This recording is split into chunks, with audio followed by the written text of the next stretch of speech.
It's 1986. Some time has passed since Nintendo saved the industry from the potato heads at Atari, and the good boys and girls of Enix were hard at work on their new thingy. On the 27th of May, Dragon Quest was released. The gameplay was as deep as a particularly shallow puddle, the graphics were primitive and characters always faced downward, the interface was concentrated balls and you had to open the menu just to do basic things like talking to people or climbing a stupid staircase.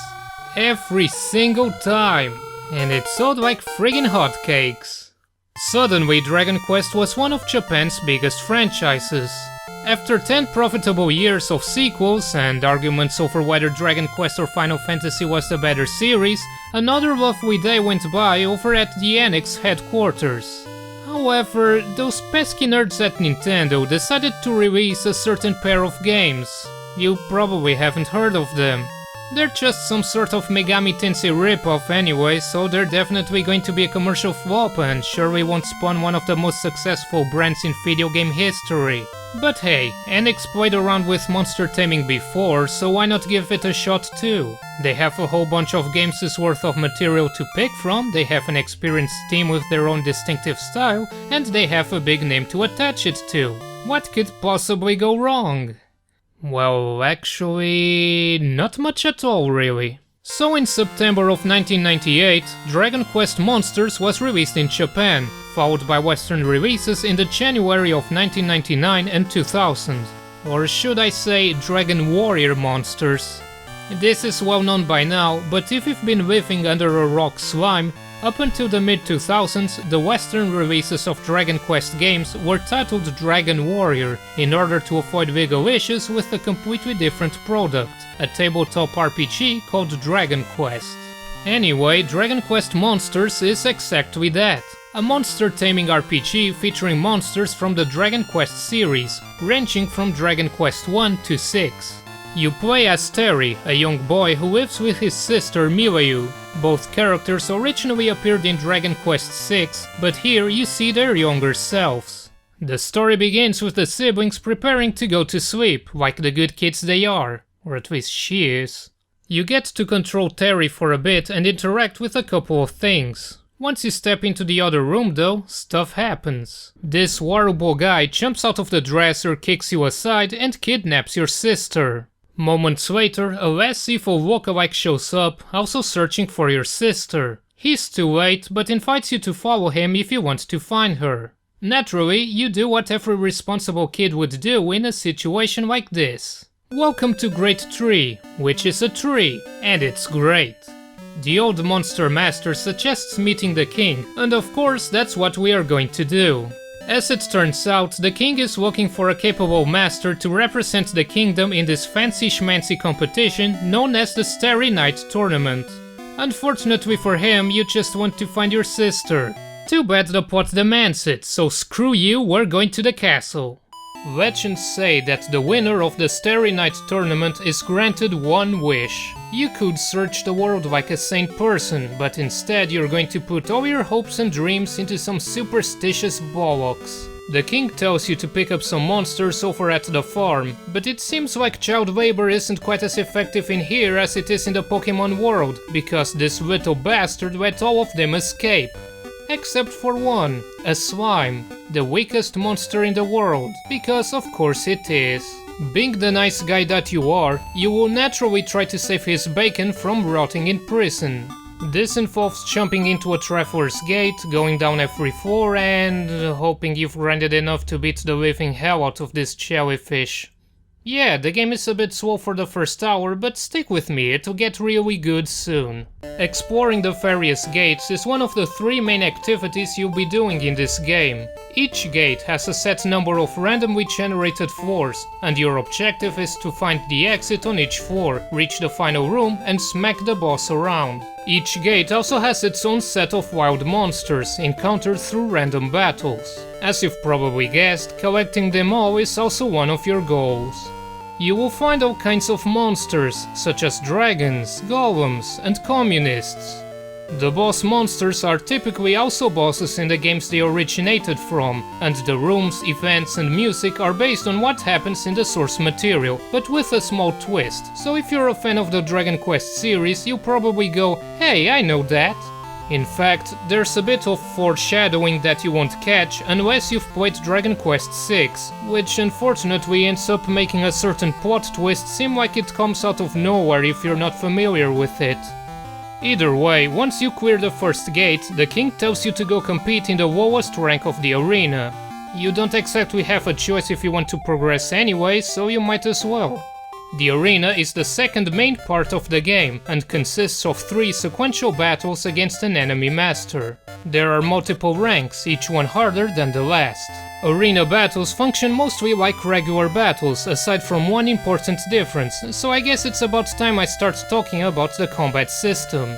Battles proceed in a turn-based fashion, with up to 3 monsters on each side. Send your opponent's monsters to the graveyard before he does yours, and you win. Unlike most turn-based RPGs, however, the combat system is built around automated actions. This red flag is so big that it can be seen from all the way across the galaxy, but I'm happy to report that the AI is pretty competent. The actions that your monster chooses in battle depend primarily on 3 factors: their wild stat, their personality, and the plan chosen. The wild stat represents how tame the monster is, with 0 being completely tame. Leaving the monsters in the farm will increase it, while feeding them treats or simply using them in battle lowers it. Monsters born from eggs start with 0 wild though, which makes this stat kind of really friggin' pointless for reasons you will soon see. Personality affects the kind of moves the monsters will choose. Some will be more inclined to go all out with skills, some will focus on regular attacks, etc. To be quite honest, you can pretty much completely ignore it without any consequences. I know I did. Finally, there are 3 plans you can select: Charge, Mixed and Cautious. These make the biggest difference in regards to what actions the monsters perform in battle.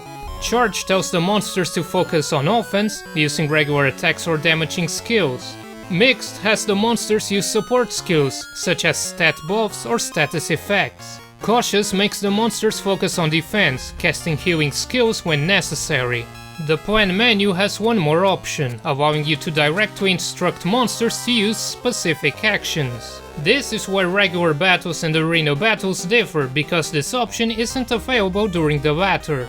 Your main objective is completing all of the arena ranks, qualifying you for the Starry Night tournament. Clearing each rank also unlocks new gates, which means new monsters to find and tame. Clearing the first couple of ranks also gives you access to the 3rd pillar of Dragon Quest Monsters' gameplay: breeding. Pick a male and female level 10 or above, let them do their thing, and bam, you have an egg. There are 10 monster families, and the resulting offspring will be the same family as the pedigree, which is the first monster you pick, but which monster from that family will be born depends on the second monster. So for example, if you have a slime as the pedigree, the resulting monster will be of the slime family, but mating it with the dragon family results in a drag slime, mating with the beast family results in a spot slime, etc. There are specific combinations that result in other offspring, of course, but that's the basic gist of how crossbreeding works. Actually, even though I was running my mouth off about Pokemon at the start of the video, the mechanics in this game are a lot more like Megami Tensei than Pokemon. I guess the key difference is that the 2 monsters you pick go away and be happy who knows where, while in Megami Tensei they get sacrificed to summon a giant penis monster. That's not all there is to breeding though. Each monster has 3 skills they can naturally learn, but the resulting babies will also be able to learn the up to 8 skills that the parents knew when they sexed each other up, providing they fulfill the stat requirements. And this is the real beauty of the breeding mechanics. You can pass down any skill to any monster you want. It can be breathing fire, summoning thunderstorms, bringing about blizzards. It can be dragons, it can be golems, it can be killer apples. It's an all-you-can-eat skill buffet. You can customize your monsters in whatever way you want. Your party can be focused entirely on offense or defense or some arbitrary combination of the 2. And you will want to do this, because the later parts of the game do not play around. Wild monsters are limited to their natural skills, meaning that they lack the flexibility of a well-bred monster with 8 skills. They are also a lot weaker in general, because bred monsters inherit part of their parents' stats and get a plus bonus to their growth. It's entirely possible for a level 1 baby to have higher stats than a wild monster several levels higher. Between all of this, you can explore Great Tree at your own pace. At a few points in the story, Great Tree itself begins to shake and change, unlocking new areas and people to talk with. Despite being a relatively small world, the hub of Great Tree is filled with all kinds of people, and there are various secrets to find and discover as you progress through the game. Where does the king go when you return? Where does that portal lead to? And what the heck is a zap bird? One detail that I only really noticed now that I played the game to review it, rather than just to show my parents how I'm wasting my life, is the flavor text for monster attacks. Most games of this kind just throw out a generic "monster attacked the enemy" or "monster used skill." Dragon Quest Monsters describes the attack instead of just referring to the skill's name. It's one of those minor things that help make the world and its monsters feel more like actual living beings rather than bitmaps with stats. So I guess it's rather ironic that after jerking off the breeding mechanics a couple of minutes ago, I now have to point out that those same mechanics go against the whole "not just bitmaps with stats" point. Because you can pass down any skill to any monster, by the time you're done with your genetic abominations, you're likely to end up with the same kind of skills on every monster, namely skills that target every enemy or heal your entire party. This also means that the breeding mechanics are biased towards monsters with naturally high MP values, so that you can spam their skills every turn. The wild stat also ends up being kind of worthless because I just jump between freshly hatched monsters whenever I need, rather than constantly swapping them in and out of the farm. There are a couple of other annoyances I have to complain about. One of them is how female monsters seem to be considerably less common. I don't think there's any functional difference between male and female, so this seems kind of pointlessly annoying. On the bright side, you can change a monster's gender while they're still an egg. On the downside, you can't tell what gender the wild monsters are until you befriend them, so if you waste all your treats and end up with a hot dog instead of the roast beef sandwich you needed, well, tough luck. The movement is a bit too slow for my liking, which compounded with the long dungeons makes the game drag on a bit near the end. Honestly though, none of these problems tarnish the experience in any significant way, and they sure as balls don't drop it enough for me to not recommend this game to anyone who likes monster taming RPGs. Its mechanics are easy to get into while also being deep enough for the dedicated players, you interact with all kinds of wacky people and monsters, and the graphics and music have that Game Boy charm to them. Sure, the story isn't anything to write home about, and it can start feeling a bit grindy and long during the last few parts of the story, but again, these problems aren't big enough to be a problem. Dragon Quest Monsters is still a great game in its own right. I guess Enix, and eventually Square Enix, also thought the same thing, because they went on to remake the game. Twice. Dragon Quest Monsters 1 and 2 was released in May of 2002 for the PlayStation, and it's a remake of both the original game and its twin sequel, all thrown together in a single disc. And it's pretty cool. For the most part, it's pretty straightforward, not deviating too much from the original game's mechanics. The story is still the same, and as far as I can tell, the breeding and combat mechanics also remain pretty much the same. It does come with some much appreciated quality of life improvements though. The new monsters from Dragon Quest Monsters 2 can also be obtained. Movement speed is higher, which makes exploring Great Tree and the gates a more pleasant experience. Floor layouts have also been revamped, and Terry is now aware that humans can move in more than 4 directions, which combined with the movement speed actually makes some areas feel kind of small. Some puzzle floors were removed, but frankly they were kind of lame anyway since there was only like 3 of them and they were always the exact same. Commanding your monsters directly has also received a small change. Instead of selecting their actions from the plan menu, they are instead set to being controlled manually when you select the fight option. So basically you can set the game to control more like a standard turn-based RPG. Of course, arena battles are still left to the AI. It's the visual department that marks the biggest change, and it's mostly positive. The PlayStation's higher graphical capabilities allow for a far more accurate representation of Akira Toriyama's art style. The original game's Japanese release had the subtitle of Terry's Wonderland, and man, this place really looks like a wonderland. Skill animations are more elaborate and enemies get a basic attack animation, although none of it can be turned off. In the original game, you could also press buttons to advance most battle dialogue, but that isn't possible anymore for some reason. As a result, battles are a bit slower, or so I thought. It turns out that there's a battle speed setting that pretty much solves the problem, but I didn't realize this until halfway through my playthrough. Typical me. Though the attack animations are kind of underwhelming regardless. The series had actual animations all the way back on the Super Nintendo, so these are kind of lame. But in the end, this is Dragon Quest Monsters all the same, and it's still pretty good. I'm biased towards the original, but this is a fine version too. Unfortunately, this never left Japan. The good news is that there is a fan translation being worked on. The bad news is that this translation has been worked on for nearly 10 years now. Around 2002 and 2003, there was also some sort of companion game for Japanese mobile phone networks. Information is extremely limited, but from what I could find, this thing was divided into 4 applications: Farm, Forest, Tower and Arena. The farm allowed the player to manage their monsters, raising and breeding them and also sending them on training journeys, which could result in them bringing back a new monster to the farm. According to Wikipedia, you could also sell monsters, which is kind of weird. On the forest and tower, you could find wild monsters, items and gold, more or less like exploring the gates in the main game. On the arena, you could battle other players, and in 2005 it seems that some sort of cooperative play was added. This all sounds vaguely interesting, although I doubt this thing is still accessible, and even if it is, I doubt I'll ever get to play it anyway.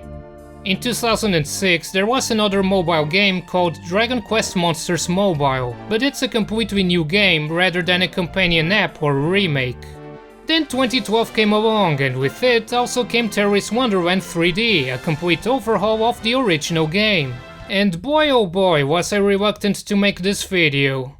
See, when I make a video on some game, I like taking a look at it in the context of its legacy rather than just in a vacuum. If the game has some notable history or some alternative version, I want to include those in the video too. I don't have to, but it makes me feel better about myself. So I guess I shot myself on the foot with this video, because I don't have access to a 3DS, much less a way to record it, and my toaster isn't capable of running this thing at any acceptable level in Citra, so I'm stuck with only this low quality footage and info on the internet to go on. Which leaves me with a nasty case of blue balls, because this remake completely revamps the entire thing, borrowing a number of elements from the Joker games.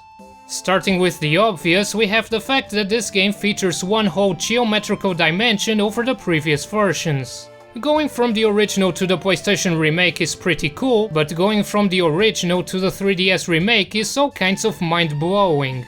Not only does it just plain look nice, it also gives off a completely different atmosphere, and the layout of the various areas was changed to accommodate the advance to full 3D, unlike certain remakes. I mentioned how the first remake is more faithful to the intended art style, and the same thing goes for this one.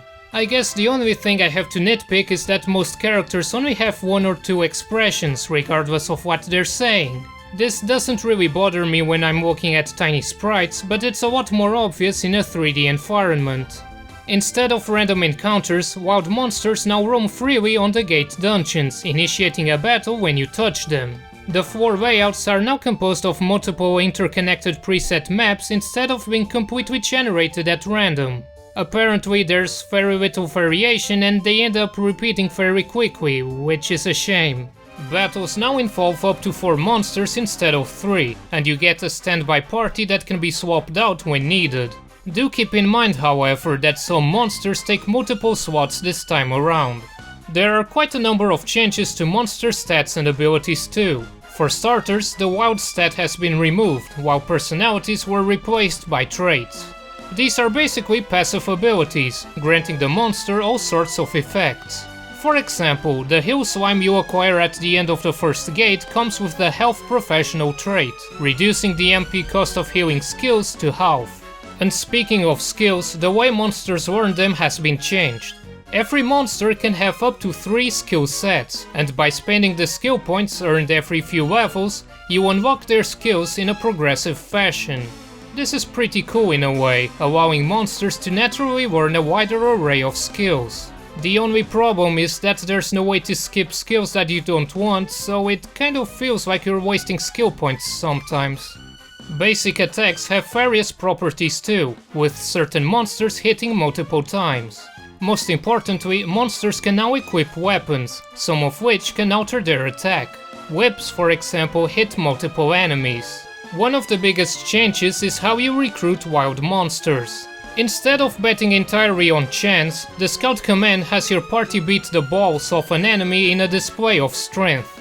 The higher the percentage, the more likely it is that the monster will join.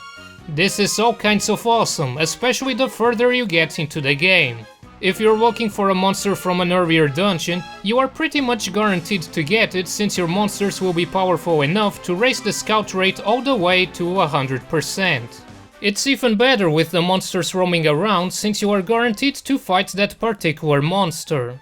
Breeding is still a thing of course, but changes had to be made to accommodate the new mechanics. You still pick a male and female monster level 10 or above, but now each combination can result in different offspring, and thankfully you get to pick which one you want. There are also unisex monsters that can get it on with both males and females, which is convenient if they have skills you want. And on the subject of skills, breeding passes down skill sets instead of individual skills. You can choose up to 3 from the parents' or from the offspring's natural skill sets, while also inheriting half of the skill points of each parent. And that concludes my basic overview of a game I haven't played properly. My balls are so blue right now that they could be mistaken for Planet Earth, because this remake sure throws enough curveballs for it to be worth its own video.